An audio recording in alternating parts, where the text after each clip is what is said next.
지난 5월 29일은 금년도 주님의 승천일이었습니다.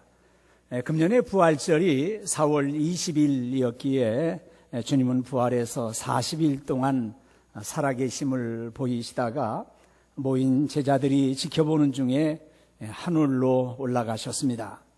40일간의 현현이 끝났습니다. 우리 예수님은 부활하신 몸을 가지고 이 세상에 영원히 있을 수는 없었습니다. 예수님은 역사의 한 시점에 육신을 입고서 내려오신 것처럼 역사의 한 시점에 이 세상을 떠나가셔야 했습니다. 우리 주님은 본래의 영광스러운 자리로 돌아가셨습니다. 인간으로 오신 하나님의 아들은 이제 본래 자리는 하나님의 보좌 우편에 부활하신 영광스러운 몸으로 올라가셨습니다.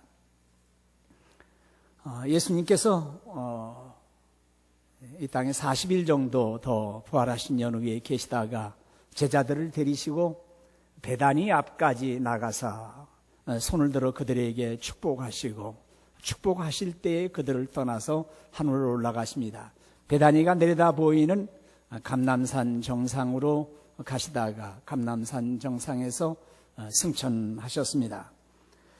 사도행전 1장 12절에 보면 이어서 쓰신 말씀이 제자들이 감람원이라 하는 산으로부터 예루살렘에 돌아왔다. 그러니까 마지막 예수님이 승천하신 자리가 감람산이었습니다. 그래서 감람산 정상에는 예수님의 승천 기념하는 그런 교회가 세워져 있습니다. 주님의 제자들이 하늘을 뚫어지게 쳐다봤습니다. 아주 자세하게 쳐다봤어요. 그런데 구름이 가리워서 더 이상 보이지 않을 때까지 자세하게 쳐다보고 있었는데 그때에 흰옷 입은 두 사람이 제자들 곁에 서서 말했습니다. 갈릴리 사람들아, 어찌하여 서서 하늘을 쳐다보느냐? 너희 가운데서 하늘로 올려지신 이 예수는 하늘로 가심을 본 그대로 오시리라 하였느니라. 그렇게 말씀하셨어요. 천사들이 나타나실 때에 승리와 순결의 상징인 그런 흰옷을 입고 사람으로 나타나셨습니다. 예수님이 부활하셨을 때에도 이 천사들이 청년의 모습, 흰옷을 입은 청년의 모습으로 나타나셨습니다. 오늘 본문을 계속해서 본다면은 그 사도행전을 보면은 이들이 감람원이라는 산으로부터 와가지고 예루살렘에 와서 그들이 유하던 다락방에 들어가서 한 120명이 모였습니다. 예수님의 11명의 제자들, 그리고 예수님의 형제들, 그리고 모친 마리아, 이런 분들을 중심으로 해서 120명이 모여서 오로지 기도하는 일에 힘쓰던 중에 오순절을 맞이하게 되어집니다. 유대인들은 메시아를 기다리던 사람들이었습니다. 메시아 공동체라고 말할 수도 있습니다. 유대인들은 하나님의 나라를 기다려왔습니다. 하나님의 나라를 기다렸다 하는 말은 메시아, 이 세상을 구원하실 분, 기름 부으신 하나님의 사자를 기다려왔습니다. 예루살렘에 시므온이라고 하는 사람이 있었습니다. 시므온이라고 하는 사람이 있는데 이 사람은 의롭고 경건하여 이스라엘의 위로를 기다리는 자라. 이스라엘의 위로를 기다리는 자라 하는 말씀도 이스라엘 나라를 회복하고 이스라엘 나라를 위해서 메시아가 오신다 하는 것을 기다리고 있었습니다. 아리마대 요셉에 대해서 우리가 잘 알고 있습니다. 그들의 결의와 행사에 찬성하지 아니한 자라. 그는 유대인의 동네 아리마대 사람이요 하나님의 나라를 기다리고 있었다. 그러니까 하나님의 나라를 기다린다 하는 말씀도 메시아를 기다리고 사모하고 있었던 사람입니다. 그가 공회원이고 부자이고 예수님의 시신을 장사 지내겠다고 하던 분인데 하나님의 나라를 기다렸습니다. 메시아의 오심을 기다리고 있었던 신실한 사람입니다. 자, 우리 기독교회는 기다림의 공동체입니다. 성령의 오심을 기다렸던 분들입니다. 사도행전 1장 4절에 사도와 함께 모이사 그들에게 분부하여 이르시되 예루살렘을 떠나지 말고 내게서 들은 바 아버지께서 약속하신 것을 기다리라. 아버지가 보내주시겠다고 약속하시고 우리 주님이 약속해 주셨던 성령 받을 것을 위해서 기도했습니다. 누가복음 가운데는 볼지어다 내가 내 아버지께서 약속하신 것을 너희에게 보내리니 너희는 위로부터 능력으로 입혀질 때까지 이 성에 머물라. 그래서 예루살렘에 머물면서 한 열흘 동안 저녁 기도에 힘쓰게 되어졌습니다. 그래서 초대교회는 하나님이 약속하신 성령님, 우리 주님이 보내주신다고 약속하신 성령님을 사모하며 기다려왔습니다. 초대교회로부터 모든 교회와 성도들은 다시 오시는 예수님을 기다리는 사람들이에요. 주님을 기다리는 사람들입니다. 빌립보서 3장 20절에 보면 그러나 우리의 시민권은 하늘에 있는지라. 지금 우리의 시민권이 이 대한민국에 있습니다. 대한민국 국적을 가지고 대한민국의 시민권을 가지고 있습니다. 그러나 우리는 또 하나의 시민권을 가지고 있어요. 그건 뭐냐면 하늘의 시민권을 가지고 있어요. 거기로부터 구원하는 자, 그 주 예수 그리스도를 기다리고 있습니다. 우리는 예수님의 다시 오심을 기다리는 사람들입니다. 데살로니가 교회는 정말 다시 오시는 주님을 열렬하게 기다렸던 교회예요. 또 죽은 자들 가운데서 다시 살리신 그의 아들이 하늘로부터 강림하실 것을 너희가 어떻게 기다리는지를 말하니 이는 장래의 노하심에서 우리를 건지시는 예수시니라 말씀을 하셨습니다. 죽은 자들 가운데서 다시 살아나신 하나님의 아들 우리 예수님의 강림하실 것을 기다리고 있었습니다. 우리 주님은 당신이 이 세상에 계실 때 재림하시겠다, 다시 오시겠다 이런 말씀을 분명히 약속해 주셨습니다. 많은 성경 말씀이 있지만은 대표적인 구절이 마태복음 24장 30절이에요. 그때의 인자의 징조가 하늘에서 보이겠고 그때의 땅의 모든 족속들이 통곡하며 그들이 인자가, 그러니까 하나님의 아들, 사람의 아들 예수님을 인자라고 그러잖아요. 인자가 구름을 타고 능력과 큰 영광으로 오는 것을 보리라 그렇게 말씀을 하셨어요. 데살로니가전서 4장에 이 데살로니가 교회가 예수님의 재림을 잘 기다렸던 교회인데 주께서 호령과 천사장의 소리와 하나님의 나팔 소리, 하나님의 나팔 소리가 다른 성경에는 큰 나팔이라고도 그랬고 마지막 나팔이라고도 그랬어요. 잘 연결시켜보면 하나님의 나팔, 큰 나팔, 마지막 나팔 소리로 친히 하늘로부터 강림하시니 그리스도 안에서 죽은 자들이 먼저 일어나게 된다고 말씀을 하셨어요. 주님이 다시 오실 때 그리스도 안에서 죽은 자들이 먼저 일어나고 살아있어서 주님을 영접할 수 있었던 살아있는 성도들은 구름 속으로 끌어올려서 주님을 영접하게 되어 있습니다. 초대교회가 사용한 여러 인사말 중에서 마라나타라고 하는 인사말이 있습니다. 마라나타, 이 말은 아람어인데 우리 주여 오시옵소서, 우리 주님이 오셨다 하는 그런 의미의 말씀이에요. 요한계시록 22장 20절 말씀에 이것들을 증언하신 이가 이르시되 내가 진실로 속히 오리라 하시거늘 아멘 주 예수여 오시옵소서 그랬어요. 이건 헬라말로 번역되어진 말씀인데 고린도전서 16장 22절에서는 아람어 말을 그대로 헬라말로다가 이렇게 음만 옮겨 놓았습니다. 만일 누구든지 주를 사랑하지 아니하면 저주를 받을지어다. 그 다음에 마라나타라는 말이에요. 마라나타, 우리 주여 오시옵소서 그랬습니다. 자, 마라나타라고 하는 말을 인사를 하면은 그 뜻은 주여 오시옵소서 그랬습니다. 주님께서 약속하시기를 진실로 속히 오리라. 아멘 주 예수여 오시옵소서. 제가 앞에 부분 인사를 좀 드려보려고 합니다.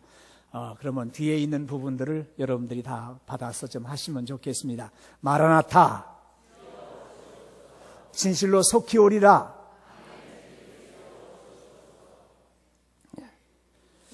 우리 주님이 재림하실 때 그 재림하신 영광 중에 오시는 예수님을 나타내는 재림의 용어가 파루시아라고 하는 말을 썼어요. 이 말은 도래한다, 도착한다, 임한다, 영광 중에 오신다 하는 그런 말씀이에요. 요한계시록 1장 7절에 볼지어다 그가 구름을 타고 오시리라. 각 사람의 눈이 그를 보겠고 그를 찌른 자들도 볼 것이요 땅에 있는 모든 족속이 그로 말미암아 애곡하리니 그러하리라. 아멘 그러셨어요. 여기 구름을 타고 오신다. 우리 주님의 그 재림, 다시 오시는 예수님을 생생하게 기다렸는데 주님이 구름을 타고 오신다 그러셨어요. 물론 이 말씀은 영광 중에 천천만만의 성도들을 데리고 오시는 것을 구름을 타고 오신다고 표현을 했습니다. 자, 우리는 왜 재림신앙이어야 하느냐 하는 점이에요. 왜 재림신앙을 유지해야 되느냐? 이 문제를 분명히 해야 됩니다. 예수님이 누구시기에 그분을 기다려야 됩니까? 예수 그리스도가 우리 기독교의 핵심이요 본질입니다. 우리 기독교라고 하는 말은, 기독교라고 그러면 이게 무슨 말인지 잘 모르는데 사실 기독이라고 하는 말이 그리스도라는 말이에요. 그러니까 그리스도교라고 하는 말을 적극적으로 사용해야 돼요. 사회 보편적으로 사용하다 보니까 기독교 그러지만은 사실은 그리스도교예요. 그리스도교. 우리 그리스도교에서 예수 그리스도를 빼버리고 예수님을 제거한다고 그러면은 알맹이를 다 빼버린 것이고 빈 껍데기만 남아있는 것이에요. 예수 그리스도는 기독교의 핵심입니다. 다른 것들은 다 들러리에 불과한 거예요. 기독교회가 문화를 얘기도 하고 윤리도 얘기를 하고 무슨 기독교 정신도 얘기를 하고 사상도 얘기하고 철학도 얘기하고 예전도 있고 조직도 있고 다 그렇지만은 그런 것에서 예수 그리스도가 빠져나가 버린다 할 것 같으면 아무것도 아닌 것에 불과하다 이 말이죠. 우리의 가장 근본적인 관심과 기대는 예수님이십니다. 그럼 예수님이 누구시냐 이 말이에요. 예수님이 어떤 분이시냐고. 그리스도는 나에게 누구이십니까? 나의 무엇이 되느냐 하는 점이에요. 예수라고 하는 사람, 2000년 전에 가나안 땅에 34년 동안 사셨던 그 사람이 과연 하나님의 아들이셨느냐 하는 것을 질문을 던져봅니다. 예수님이 신성을 지닌 하나님의 아들이셨다고 하면은 그는 하나님이 보내신 분이고 하나님이 함께 하시고 그분이 하나님이셨습니다. 그분 예수님이 인간이 되신 하나님이시라고 그러면은 신성과 인성을 함께 가지고 계시는 우리의 구세주가 되신다. 나를 죄에서 억만죄악에서 구원해 주신 구원하신 하나님이십니다 하면은 모든 문제가 다 해결되어지고 모든 결정은 예수님에게 맞춰지게 되어집니다. 예수님은 공생애 중에 말씀 가운데서 자신이 하나님의 아들이 되시고 당신이 하나님의 나라를 여시고 하나님의 나라가 시작되어졌다라고 선언을 하셨습니다. 마태복음 12장 28절 유명한 말씀인데 같이 한번 읽어봅니다. 그러나 내가 하나님의 성령을 힘입어 귀신을 쫓아내는 것이면 하나님의 나라가 이미 너희에게 임하였느니라. 하나님의 나라가 올 것이다 그게 아니고 이미 너희에게 임하였다 이 말이에요. 예수님께서 오셔서 영의 세계를 지배하시면서 사탄을 쫓아내시는 그런 역사를 통해서 하나님의 나라가 임하였다. 하나님의 나라가 예수님으로 말미암아 시작되어졌다. 하나님의 나라가 도래하였습니다. 세상에 많은 종교 창시자들은 내가 깨달은 바에 의하면은 내가 연구해보고 도를 쌓아본 결과에 의하면은 이런 것이 진리가 아닐까 생각하노라 이런 정도. 세상의 종교 창시자들은 그렇습니다. 야 호의호식하지 말고 고행하는 데에 진리가 있지 않을까 이런 정도요. 또 수행해야만 진리를 찾지 않겠느냐 이렇게 말해주는 정도입니다. 그러나 우리 주님은 다르십니다. 내가 진리니 나를 따르라 그러셨어요. 세상의 어떤 사상가나 종교가나 철학자가 따라올 수 없는 분명한 말씀으로 내가 생명이다, 내가 진리다, 내가 빛이다, 내가 부활이다, 내가 전부다 그렇게 말씀을 하셨어요. 많은 성경들을 좀 이렇게 읽어볼 터인데 잘 아는 말씀들이에요. 예수께서 이르시되 나는 생명의 떡이니 그 생명을 주는 떡이 되셨다 이 말이에요. 그래서 예수님을 나로 말미암아 먹지 아니하면 예수님을 마시지 아니하면은 영생이 없어요. 내게 오는 자는 결코 줄이지 아니할 터이요 나를 믿는 자는 영원히 목마르지 않는다. 예수님은 생명의 떡이 되시고 예수님의 보혈은 생명수가 되셔가지고 목마르지 않게 하셨습니다. 요한복음 8장 12절에 예수께서 또 말씀하여 이르시되 나는 세상의 빛이니 나를 따르는 자는 어둠에 다니지 아니하고 생명의 빛을 얻으리라. 우린 생명의 빛 가운데 살아가고 있어요. 밝은 빛 가운데 살아가고 있습니다. 요한복음 10장에 보면 나는 선한 목자라. 선한 목자는 양들을 위하여 목숨을 걸이버리거니와. 요한복음에는 에고에임이라고 해가지고 나는 무엇이다 나가 그다라고 하는 그런 말씀들이 여러 번 나오는데 그 중에 하나가 나는 선한 목자, 나는 생명의 떡 이런 말씀들을 하셨어요. 우리는 선한 목자이신 예수님을 바라보고 살아가고 있습니다. 우린 양과 같이 길을 잃고 살았어요. 그런데 우리 모두의 죄악을 주님이 다 담당하셨어요. 양들이 삐뚤어 나가고 있었는데 그건 다 내 잘못이라고 생각을 하시면서 예수님께서 다 받아주셨어요. 예수님만 따라가면 선한 목자가 되셔가지고 푸른 초장으로 쉴만한 물가로 인도함을 받게 되어집니다. 요한복음 11장 25절로 26절의 유명한 말씀이죠. 같이 읽어봅니다. 예수께서 이르시되 나는 부활이요 생명이니 나를 믿는 자는 죽어도 살겠고 무릇 살아서 나를 믿는 자는 영원히 죽지 아니하리니 이것을 네가 믿느냐. 저희 이 말씀 학생 때 굉장히 헷갈렸던 말씀이에요. 이게 무슨 말씀인가? 이런 역설이 어디 있는가 이 말이에요. 그런데 무릇 살아서 나를 믿는 자는 영원히 죽지 않는다 이 말이에요. 여러분 그걸 생각을 잘 해보세요. 그냥 죽음이라는 것이 내 목숨이 끊어진 게 아니라 목숨의 형태가 싹 바뀌어지는 겁니다. 목숨의 형태가 순간 바뀌어지면서 신령한 몸으로 하늘나라에 들어가서 그래서 영원히 죽지 않는 그런 놀라운 축복을 받게 되어 있습니다. 요한복음 14장 6절 말씀 너무나도 유명한 말씀이죠. 같이 읽어봅니다. 예수께서 이르시되 내가 곧 길이요 진리요 생명이니 나로 말미암지 않고는 아버지께로 올 자가 없느니라. 예수님을 통하지 않고는 아버지께로 갈 수가 없습니다. 그래서 사도 베드로가 유대의 교권자들 대제사장 앞에서 강하고 담대하게 말씀합니다. 다른 이로서는 구원을 받을 수 없나니 천하 사람 중에 구원받을 만한 다른 이름을 우리에게 주신 일이 없다. 그렇게 강조를 하셨어요. 자, 예수님께서 공생애를 마지막 정리하는 그 시점에서 사람들이 나를 누구라고 하느냐 그렇게 물어보셨어요. 그러다가 너희는 나를 누구라고 하느냐 그러시잖아요.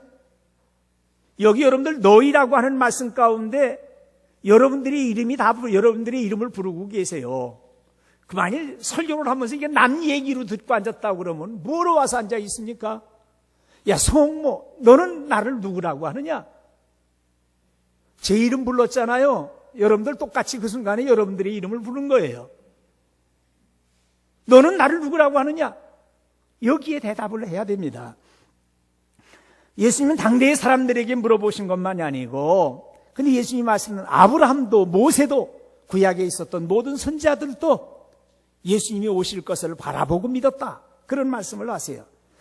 그래서 요한복음 8장 56절에 보면 너희 조상 아브라함은 나의 때 볼 것을 즐거워하다가 보고 기뻐하느니라. 예수님이 이 시점에 계신다고 그러면 아브라함은 이 시점에 있는 사람이에요. 날 안 쳐다보면 뭔지도 모르요.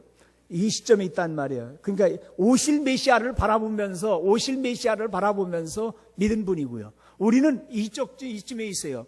이미 오신 예수님을 바라보고 믿는 거예요. 근데 아브라함도 나의 때 볼 것을 메시아가 하나님의 아들이 이 땅에 오실 그날을 바라보면서 즐거워하면서 세상을 떠났고 예수님이 오시는 것을 보면서 기뻐했다 이 말이에요. 요한복음 5장 46절에 보면 너희가 모세를 믿었더라면 또 나를 믿었으리니 이는 그가 내게 대하여 기록하였습니다. 모세도 기록한 것은 다 예수님을 기록했다 이 말이에요. 누가복음 24장 27절에 보면은 이에 모세와 모든 선지자의 글로 시작하여 모든 성경에 쓴 바 자기에 관한 것을 자세히 설명하십니다. 엠마오로 가던 두 제자에게 부활하신 예수님께서 이제 따라가시면서 모세와 모든 선지자의 글, 모든 시가서에 나와 있는 모든 성경들 그 말씀이 그것이 마침내 예수님에게서 이루어진 것을 자세하게 설명해 주셨습니다. 우리 예수님은 나를 따르라 부르셨습니다. 수고하고 무거운 짐진 자들아 다 내게로라 다 내게로라 그렇게 말씀하셨어요. 내가 너희를 쉬게 하리라고 하셨습니다. 예수님은 다시는 목마르지 아니하시는 생수가 되시고 배고픔을 채워주시는 생명의 떡이 되십니다. 우리 인간은 하나님을 믿어야 구원받는다고 알았어요. 그런데 우리 주님께서는 예수님을 믿어야 구원받는다고 말씀을 하셨습니다. 요한복음 6장 29절에 예수께서 대답하여 이르시되 하나님께서 보내신 일을 믿는 것이 하나님의 일이니라 하셨어요. 우리가 지금 하나님의 일을 해야 되는데 하나님의 일 중에서 가장 중요한 하나님의 일이 뭐냐면 하나님이 보내신 분 예수님을 믿는 것이 하나님의 일이라 이 말이에요. 지금 여러분들 하나님의 일하기 위해서 여기 오셨어요. 하나님의 일하기 위해서 여기 오셨는데 그건 뭐냐면 하나님이 보내신 분 그분을 믿는 것이 하나님의 일이다 이 말이에요. 지금 우리가 하나님의 일을 하고 있는데 하나님이 보내신 아들 예수님을 믿는 그 일이 하나님의 일이었어요. 요한복음 6장 36절에 아들을 믿는 자에겐 영생이 있고 아들에게 순종하지 아니한 자는 영생을 보지 못하고 도리어 하나님의 진노가 그 위에 머물러 있느니라 하고 말씀하셨어요. 우리가 예수님을 보면서 그분이 메시아이시고 또 하나님의 아들이신 줄 믿지 아니하게 되면 죄 가운데 있게 되어집니다. 요한복음 8장 24절에 그러므로 내가 너희에게 말하기를 너희가 너희 죄 가운데서 죽으리라 하였노라. 너희가 만일 내가 그인 줄 믿지 아니하면 너희 죄 가운데서 죽으리라. 여기 내가 그라고 하는 말은 그 작은 글자로 쓰여 있어요. 작은 글자로 쓰여 있는데 그는 내가 그인 줄, 그란 말은 메시아라 이 말이에요. 하나님이 보내신 메시아인 줄로 믿지 아니하면 너희 죄 가운데서 죽으리라. 그렇게 말씀을 하십니다. 요한복음 16장에 보면은 그가 와서 죄에 대하여, 의에 대하여, 심판에 대하여 세상을 책망하리라. 죄에 대하여라 하면 거기서부터 시작. 죄에 대하여라 하면 그들이 나를 믿지 아니하며. 하나님이 보시는 죄가 무슨 죄를 보세요? 믿지 않는 죄만 보신다는 말이에요. 모든 사람이 죄를 범하였으며 하나님의 영광을 이루지 못하고 의인 없나니 하나도 없는데 어떤 죄는 보고 어떤 죄는 안 보고 그럴 거예요. 다 죄인인데. 하나님의 관점에서 보면 다 죄인인데 무슨 죄를 보고 무슨 죄를 묻고 무슨 죄에 대해서 그럴 거예요. 그러나 하나님이 보시는 죄는 아들을 보고 믿지 아니하는 죄를 보시겠다. 그렇게 말씀을 하셨어요. 자, 우리가 하나님을 사랑해야죠. 성경에는 마음을 다하고 목숨을 다하고 뜻을 다하여 하나님을 사랑하라고 그랬어요. 그런데 우리 주님께서 원하시는 그 사랑이 어떤 사랑인가 한번 보실래요? 아버지나 어머니를 나보다 더 사랑하는 자는 내게 합당하지 아니하고 아들이나 딸을 나보다 더 사랑하는 자도 내게 합당하지 아니하다. 최고의 사랑으로 하나님을 사랑하는 그 사랑으로 예수님을 사랑해야 된다고 말씀을 하셨어요. 그다음에 보면 물은 내게 오는 자가 자기 부모와 처자와 형제와 자매와 더욱이 자기 목숨까지 미워하지 아니하면 능히 내 제자가 되지 못한다. 예수님은 이것이다라고 말씀한 데는 조금도 양보가 없으세요.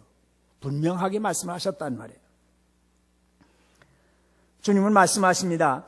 요한복음 12장 32절에 내가 땅에서 들리면 이 말씀은 십자가에 달려 돌아가 죽게 되어지면 땅에서 들리는 순간이 뭐냐면은 십자가에 달려 돌아가 죽으시는 그때 모든 사람을 내게로 이끌겠노라. 그렇게 말씀하십니다. 예수께서 외쳐 이르시되 나를 믿는 자는 나를 믿는 것이 아니요 나를 보내신 이를 믿는 것이며 나를 보는 자는 나를 보내신 이를 보는 것이니라. 이 말씀 잘 이해를 하셔야 돼요. 우리가 예수님을 통하지 않고 하나님을 믿었다. 그러면은 옛날 하늘님, 그냥 우리 민족이 막연하게 생각하거든, 하늘이 무섭다고 하든 그런 하늘님 정도로 믿는 거예요. 아들을 통하지 않고, 아들 예수님을 통하지 않고 하나님을 믿었다. 그건 그냥 하늘님 정도 믿는 거예요. 그런데 진짜 아들을 통해서 믿은 그 하나님이 진짜 하나님을 믿는 것이 되어져요. 그래서 아들을 보면은 아버지를 보는 것이고, 아들을 믿는 것을 통해서 하나님을 믿는 것이 되어졌습니다. 우리 주님께서는 우리에게 죄사함을 주셨습니다. 죄사함을 주셨어요. 예수께서 그들의 믿음을 보시고 중풍병자에게 이르시되 작은 자야 뇌 죄사함을 받았느니라. 그러니까 막 수근수근 거렸다고요. 이게 누구길래 죄를 사해 준다고 그러냐 이 말이에요. 아주 죄 많은 여자가 와서 엎드려서 했을 때 이러므로 내가 네게 말하노니 그의 많은 죄가 사하여 졌도다. 우리의 죄악을 다 용서해 주신 분이에요.